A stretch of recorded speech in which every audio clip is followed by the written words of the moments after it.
Mithridates' former rival has suddenly died, throwing Bithynia into chaos. His son Nicomedes IV, the new king, sends a call for aid to the Roman Empire.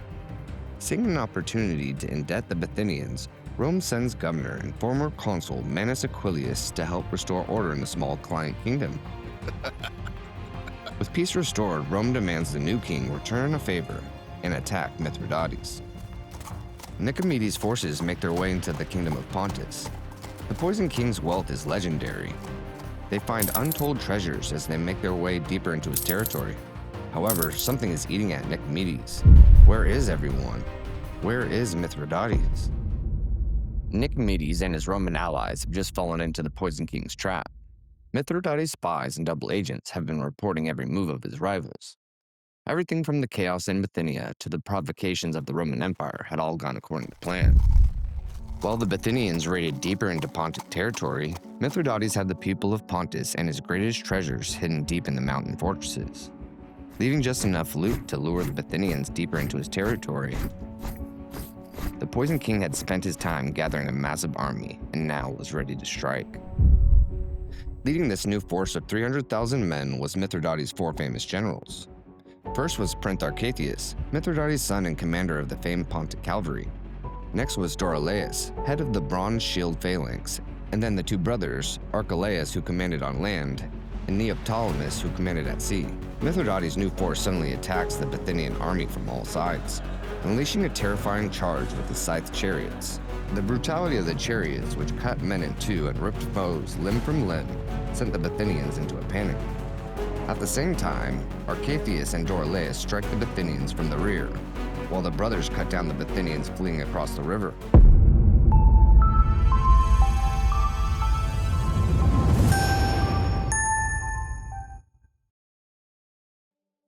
Welcome to part 2 in our series on Mithridates. When we left off, Rome had sent a delegation to Mithridates, leaving him with a stern warning: either seek to be stronger than Rome or do her bidding. And as we know by now, when you corner Mithridates, he's gonna fight back. In this episode, the inevitable conflict between Mithridates and the Roman Empire turns into all-out war. The Romans had faced many foes, but the Poison King is unlike any enemy that Rome had faced before. Terror attacks, superweapons, and titanic battles will decide the fate of these two empires. After Aquilius helped secure the crown for Nicomedes during the chaotic civil war that followed his father's death, Bithynia was left with a massive debt to Rome. The problem was, Nicomedes was broke after the civil war. Bithynia was in disarray and in no shape to pay back the Romans. Aquilius knew this, but his goal was not just to get rich. He wanted glory, and the rich lands of Pontus could afford him this. That is when Aquilius suggested that Nicomedes pay him back by raiding Pontus. This was his opportunity to provoke Mithridates into war. However, Mithridates had seen this unfolding and launched a surprise attack, butchering the Bithynian army. Aquilius rushed out blindly with his troops to aid his Bithynian allies. Little did he know, Mithridates had gathered a truly gigantic army. Finally, seeing 250,000 men sitting across the battlefield, he knew he was severely outnumbered and attempted to flee. Unable to avoid Mithridates' spy network, he was quickly captured and brought before Mithridates in chains. With Aquilius removed, Mithridates laid claim to the entire region of Asia Minor, expanding his now massive empire. While the region of Asia Minor was dominated by Mithridates, they were politically divided and untrustworthy. Mithridates knew he had to swiftly bind the peoples of his new kingdom to him and seal it in blood. Many of the people had been loyal subjects to Rome, and many Romans had moved into the province. His plan was as audacious as it was ruthless, a coordinated massacre of every Roman and Italian man, woman, and child in the region. This was carried out in a single day. He sent secret orders in cities under his influence. The instructions were chillingly precise. In 30 days, every Roman in Asia Minor was to be killed. No mercy, no exceptions. Slaves who betrayed their Roman masters were promised freedom. Debtors who joined the slaughter would see their debts erased. The promise of reward and a lure of vengeance turned neighbors into executioners. When the day arrived, murders erupted with horrifying efficiency. In Ephesus, Romans fled to the Temple of Artemis, clinging to statues for sanctuary, but the mob tore them away and hacked them into pieces. In Pergamum, families were dragged from their homes, their screams echoing through the streets. In Tralles, locals hired a brutal enforcer, Theophilus, to do the killing, sparing themselves blood on their hands, but not the guilt. Mithridates participated in the slaughter himself by having molten gold poured down Aquilius' throat. Now, estimates vary, but ancient sources claim that a staggering 80,000 to 150,000 Romans perished that day. This was one of the world's first recorded genocides, born of political strategy and cruelty. When word got back to Rome of the military loss in Asia Minor and the horrifying details of the genocide, the Senate was furious and mobilized their best general, Lucius Cornelius Sulla. The massacre had galvanized the Republic, who had been embroiled in civil war, uniting its factions against a common foe. Everyone in Asia Minor would pay for this barbaric act. These murders became known as the Asiatic Vespers, a dark chapter in human history, and one that sealed the fate of Asia Minor. Everyone who was previously on the fence was now bound to Mithridates, and only he could save them from Rome's vengeance. Before we move on, I want to talk a little bit about the differences between the Roman and Pontic armies. Rome fielded legions of professional soldiers, armed with a shield and short sword. They were trained, disciplined, and can manage maneuvers on the battlefield that no other army could match. They were by far the best trained and most dominant force at the time. They also had auxiliary soldiers drawn from allied tribes and kingdoms who would serve as archers, light infantry, and cavalry, supporting the legion on the battlefield. The Pontic army in many ways was opposite of Rome. While Rome was unified and cohesive, Pontus was a diverse mix of many nations. They consisted of a traditional pike phalanx and relied on heavy cavalry. Supporting them were thousands of different warriors drawn together from around the Black Sea. His army incorporated Eastern archers, Thracian peltasts, and Galatian barbarians, just to name a few. They were not as coordinated as the Romans, but what they lacked in unity and discipline, they made up for in sheer numbers. Mithridates had foreseen this war on the horizon and was prepared to go on the offensive. In the spring of 88 BC, Mithridates launched his invasion into Roman territory. He sent General Archelaus to liberate Greece. His brother Neoptolemus would take control of the seas. Prince Arcathius and Dorilaus were sent north, and Mithridates himself led the invasion of Rhodes. Rhodes was the last stronghold of the Roman resistance in Greece, and was infamously difficult to assault. Many armies had tried to take Rhodes in the past and met their defeat, but Mithridates wasn't like their past enemies. He would bring them to heel. Archelaus takes the Pontic army and lands in Athens, who are all too ready to flip sides. He puts a loyal turncoat, Aristion, in charge of the city. The rest of Greece quickly follows and declares their undying loyalty to Mithridates. The Poison King is held as a liberator, and the Greeks celebrate him as the next Alexander the Great. Mithridates brings his navy and surrounds Rhodes. However, his sailors are not used to navigating the waters near there, unlike the Rhodians, who are expert sailors and know the nearby seas like the back of their hand. Mithridates, unfazed, soldiers on and orders the construction of a massive siege engine, the Sambuca.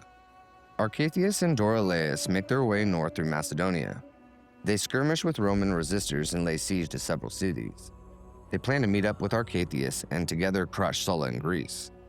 As Mithridates spies reported, Sulla lands in 87 BC at Dyrrhachium.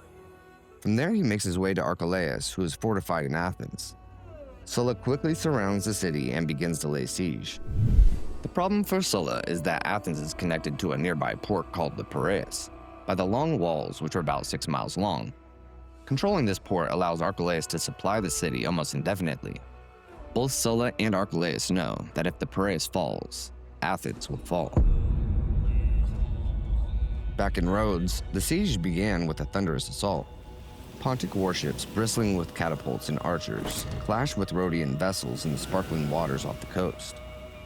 Mithridates' forces hurled stones and fire at the city's defenses, while his land army attempted to breach the walls with battering rams and scaling ladders. The Rhodians fought back ferociously. Their smaller force launched nighttime raids to stall the overwhelming onslaught of the Pontic force. However, fortune suddenly began to change for the Pontic king. Unexpectedly, the Rhodians suddenly knew when and where his supply shipments arrived. They targeted secure supply lines and launched more daring raids.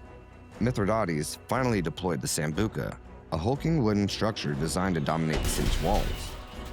However, as the Sambuca reached its walls, it suddenly collapsed under its own weight. Did Mithridates' engineers make a mistake, or was it sabotaged? Mithridates' suspicions reached their boiling point when during one of the Rhodians' night assaults, a vessel from his ally Chios suddenly rammed into his ship. The crash nearly killed the king. Sailors from Chios apologized profusely, claiming it was an accident. However, Mithridates knew better and realized he had enemies within his own ranks. With the Sambuca destroyed, his supply lines burned, and the Rhodians predicting his every move, Mithridates had no choice but to break off the siege and return to Pontus in defeat. Back in Athens, the siege was becoming a brutal and bloody affair. Archelaus' control of the Piraeus slipped as Sulla broke the supply line that connected the port to the city. Sulla had encircled them both, and now with Archelaus unable to supply the city, Athens began to starve. Over the winter, the Athenians went from rationing food to outright cannibalism. Desperate, the Athenians sent a delegation to Sulla begging for mercy. He would give them none. His forces were able to take the Athenian walls, and he sacked the city. Archelaus, seeing that Athens was lost, boarded his naval transport and sailed north to meet up with Prince Archelaus. Archelaus lands in nearby Boeotia and makes his way north. Following behind, Sulla quickly catches and easily defeats his forces at the Battle of Chaeronea. Archelaus and his army narrowly escape and are able to reunite with the northern Pontic force. However, Archelaus receives devastating news. Pontus has just lost one of its best generals in air, Prince Archelaus, who had been killed in the skirmishing. Morale had hit an all-time low, as the Pontic army had suffered many defeats. However, Archelaus' charisma was able to reorganize the demoralized force, and they prepared to make a final stand.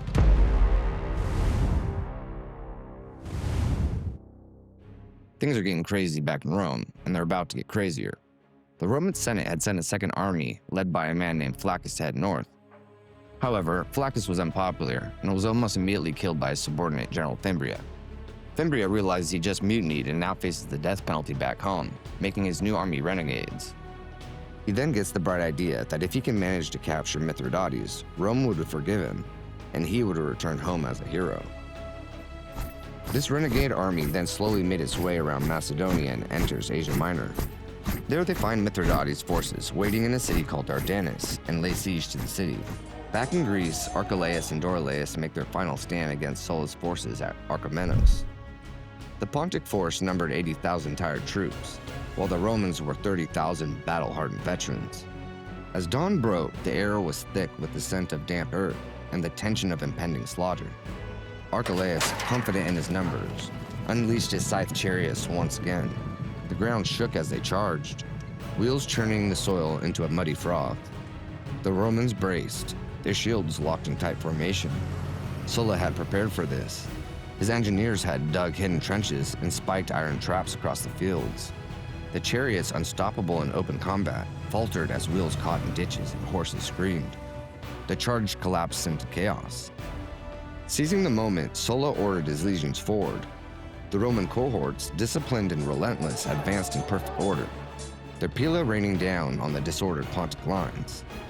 Archelaus countered with his heavy phalanx, their long sarissas bristling like a forest of spears.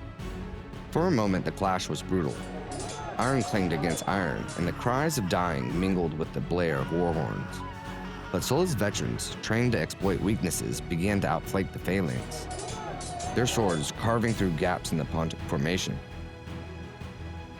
Archelaus, desperate to turn the tide, unleashed his cavalry, a thundering wave of Scythian and Greek horsemen. They swept toward Sulla's left flank, aiming to envelop the Romans in a deadly crescent. But Sulla had anticipated this. He had positioned his own cavalry and light infantry, ready to countercharge. The Roman horsemen, though fewer, struck with precision, while slingers and archers peppered the Pontic riders with missiles. The cavalry clash was a whirlwind of dust and blood, but the Romans held firm, driving the enemy back toward the marshes. The turning point came as Archelaus' forces, pressed by Sulla's relentless advance, began to retreat. The plain, softened by recent rains, turned to mire under the weight of thousands of fleeing men. The marshes, which Archelaus had underestimated, became a death trap. Pontic soldiers, weighed down by armor, sank into the mud, their screams echoing as Roman legionaries pursued, cutting down stragglers with ruthless efficiency. Archelaus' phalanx, once a wall of spears, disintegrated into panicked mobs. Now, while it's disputed how many men died in the battle, it is known that the Pontic army suffered heavy losses. Broken and defeated, the remaining survivors fled their way back to Asia Minor. The Battle of Orchomenus crushed Mithridates' hopes of holding Greece. It was a masterclass in Roman discipline and adaptability. For Mithridates, his grand vision of a Hellenistic empire was unraveling, and Sulla's path to Asia Minor lay open. The war was not over yet, but Orchomenus was the final nail in the coffin. Sulla, hearing that Mithridates was under siege by Fimbria, quickly made his way to Dardanus. There, Fimbria's legions all deserted to Sulla, leaving him to commit suicide. Mithridates and Sulla finally stand before one another, both silent. Sulla breaks the silence and says, "It's the duty of the supplicants to speak first." Mithridates begins to tell Sulla that Rome provoked him and raided his territory, that he had been an official friend to Rome, until they sent the Bithynians after him. But Sulla had no time for this, quickly cutting him off and reminding him of his slaughter of the Roman citizens during the Asiatic Vespers. However, luck was on Mithridates' side as Sulla was desperate to get back to Rome and offered very generous peace terms. Mithridates would keep his crown, pay a fine, and the territory would return to its pre-war state. Sulla then returned home, adding another victory to his name. He had trusted his subordinates and allies too much this time. Next time, he would deal with the Romans personally. With the end of the First Mithridatic War, Mithridates returned to his kingdom in bitter defeat. However, like any great villain, they always return bigger and badder than ever. Hey guys, I'm Josh from Fringe Facts. I hope you enjoyed the video, and if you did, leave a like and subscribe. And if you're interested in alternate history or animated history, click one of the playlists here.